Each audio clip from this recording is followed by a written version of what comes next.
राधे राधे। कैसे हैं आप सब। स्वागत है आपका मेरे चैनल श्री प्रभुवाणी में। आज मैं आपको वैशाख मास का 13वां अध्याय सुनाऊंगी। यम की इन बातों को सुनकर भगवान ब्रह्मा जी ने कहा, हे यम, तुम इस बात से दुखी क्यों होते हो। जो भी प्राणी सद्गुणों के प्रति ईर्ष्यालु होता है उसको मृत्यु जैसी पीड़ा भोगनी पड़ती है। भगवान श्री हरि के नाम का उच्चारण करने मात्र से प्राणी को सद्गति प्राप्त होती है। जिस राजा ने भगवान विष्णु के चरण कमलों का आश्रय लिया वह वास्तव में प्रशंसा का पात्र है। उसने वास्तव में अपनी प्रजा के हित में श्रेष्ठ कार्य किया। तब क्यों न उसकी प्रजा का प्रत्येक जीव भगवान विष्णु के दिव्य लोक को प्राप्त करे।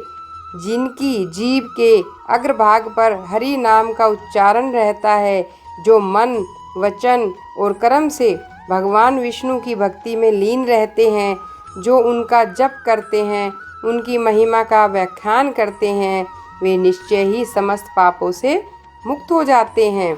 उनको अश्वमेध यज्ञों का फल प्राप्त होता है। वे निश्चय ही भगवान को प्रसन्न करके उनका सानिध्य प्राप्त करते हैं। जो यज्ञ करते हैं, जो कुरुक्षेत्र अथवा सरस्वती जैसे पुण्य क्षेत्रों में स्नान करते हैं, उनको भी कुछ समय बाद पुनः जन्म धारण करना होता है। परंतु जो प्राणी वैशाख मास का विधि पूर्वक सेवन करता है उसे भगवान विष्णु सदैव प्रसन्न रहते हैं और वे उस प्राणी की सदैव सहायता करते हैं। हे धर्मराज, राजा कीर्तिमान का प्रभाव मेरे हाथ में नहीं है, क्योंकि वह भगवान विष्णु का भक्त है और विष्णु भक्त का अनिष्ट कर सकने की क्षमता किसी में नहीं है। भगवान उसे अभय करते हैं। जन्म मृत्यु जरा व्याधि और भय उसे नहीं सता सकते। हे यम, जो स्वामी के द्वारा बताए गए नियम पर धैर्य के साथ कार्यरत रहता है उससे कभी कोई अपराध नहीं होता। अब तू इस कार्य में असमर्थ ही है तो तेरा क्या दोष है। अतः अब तू सोच विचार मत कर। यह सुनकर यम ने इस प्रकार दीन वचन कहे, हे देव, अब मैं अपने काम पर जाने को तैयार नहीं हूँ। जब तक मैं इस महायशस्वी राजा कीर्तिमान को अपने धर्म से नहीं हटा देता तब तक मुझे चैन नहीं मिल सकता। हे प्रभु, आप इस कार्य में मेरी सहायता कीजिए। इस कार्य को पूरा किए बिना मुझे अपने राज्य में लौटना अच्छा नहीं लग रहा है। यम की इस बात को सुनकर भगवान ब्रह्मा जी ने कहा, हे यम, तुम्हें इस विष्णु भक्त राजा से द्वेष करना उचित नहीं है। तुम उसका तनिक भी अनिष्ट करने में समर्थ नहीं हो सकोगे। अब तुम मेरे साथ भगवान विष्णु के पास क्षीर सागर में चलो। वे ही इस समस्या को उचित रीति से हल करने में समर्थ हैं। ऐसा कहकर ब्रह्मा जी यम को साथ लेकर भगवान विष्णु के पास क्षीर सागर में गए। जब उन्होंने सांख्य योग के द्वारा भगवान विष्णु की स्तुति की तब भगवान प्रसन्न होकर प्रकट हुए। चतुरानन ब्रह्मा और यम ने भी भगवान को प्रणाम किया। भगवान विष्णु द्वारा प्रसन्न किए जाने पर ब्रह्मा जी बोले, हे देवाधिदेव, राजा कीर्तिमान के शासन में पृथ्वी के समस्त प्रजा वैशाख धर्म का पालन करने के कारण आपके दिव्य विष्णु लोक को प्राप्त हो रही है।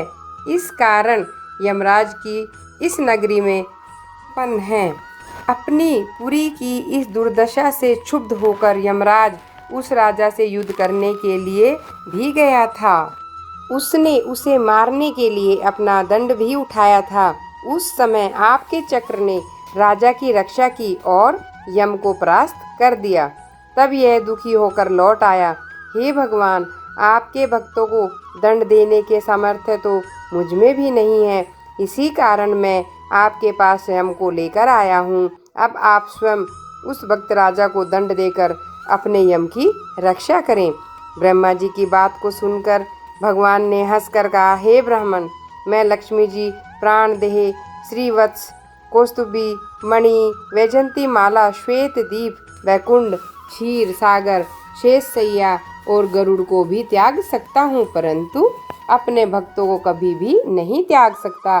जो मेरे ही नियमित लो लगाते हैं उनको कैसे त्यागूं? तब भी हे यम, मैं तेरे इस कष्ट के दूर करने का उपाय बताता हूँ। राजा को मैंने 10,000 वर्ष की आयु दी है, उसमें वह 8,000 वर्ष तो भोग चुका है, 2,000 वर्ष अभी शेष हैं। इस आयु को भोग कर वह मेरे समीप आ जाएगा। उसके बाद वेन नामक एक राजा होगा, वह महान दुराचारी और परमात्मा होगा और उसके कारण समस्त धर्म का लोप हो जाएगा। तभी वैशाख धर्म भी नष्ट हो जाएगा और वह पापी राजा बेन अपने ही पापों से भस्म हो जाएगा। उसके बाद मैं पृथ्वी रूप में पुनः अवतीर्ण होकर धर्म की स्थापना करूँगा। हे यम, तू सोच मत कर, तेरे कार्य की सिद्धि हो जाएगी।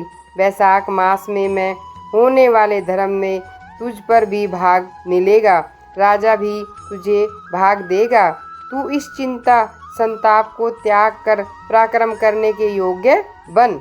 पृथ्वी के जो प्राणी तेरे निमित्त स्नान, अर्घ्य, जल, कुंभ, दही, अन्न आदि का दान नहीं करेंगे, उनके वैशाख मास में किए हुए कर्म निष्फल हो जाएंगे और राजा भी निश्चय ही तुझे तेरा भाग देगा। उसके ऊपर क्रोध मत कर। जो प्राणी तेरा भाग देकर वैशाख धर्म का पालन करें, उनके कार्य में तू कोई विघ्न मत डालना और जो ऐसा ना करे उनको तू निश्चय ही दंड देना। उस राजा से तेरा भाग दिलाने के लिए मैं अभी सुनंद और उसके पास भेजता हूँ। यह कहकर भगवान ने सुनंद को राजा के पास भेज दिया। सुनंद राजा को समझाकर वापस लौट आया तथा यम के सामने ही उसने श्री भगवान को राजा की स्वीकृति भी बता दी। तत्पश्चात भगवान यम को समझाकर अंतर्ध्यान हो गए। ब्रह्मा जी भी यम को समझा बुझाकर अपने लोक को चले गए। यम भी प्रसन्न होकर अपनी पुरी को लौट गए। सुनंद के समझाने पर राजा ने अपने राज्य में यह घोषणा करा दी कि सभी प्राणियों को यम के निमित्त स्नान, अर्घ्य आदि देने के बाद ही वैशाख धर्मों का पालन करना चाहिए। यदि कोई ऐसा नहीं करेगा तो स्वयं यमराज उसे दंड देंगे। अस्तु, वैशाख पूर्णिमा को पहले यम के लिए जल का घड़ा, दही, अन्न का दान करना चाहिए।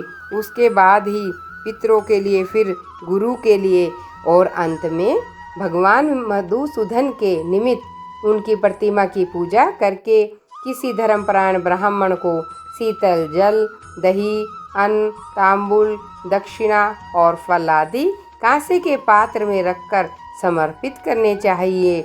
उस राजा ने भी ऐसा ही किया और ऐसा करने का आदेश अपनी प्रजा को भी दिया। इस प्रकार वह धर्मात्मा राजा अपनी संपूर्ण आयु पूरी करने के बाद वैकुंठ धाम को प्राप्त हुआ। उसके बाद वेन नामक एक महानीच राजा हुआ, जिसके पापाचार से समस्त वैशाख धर्म लोप हो गया। तभी से इस वैशाख धर्म के विषय में विरले विष्णु भक्त ही जानते हैं।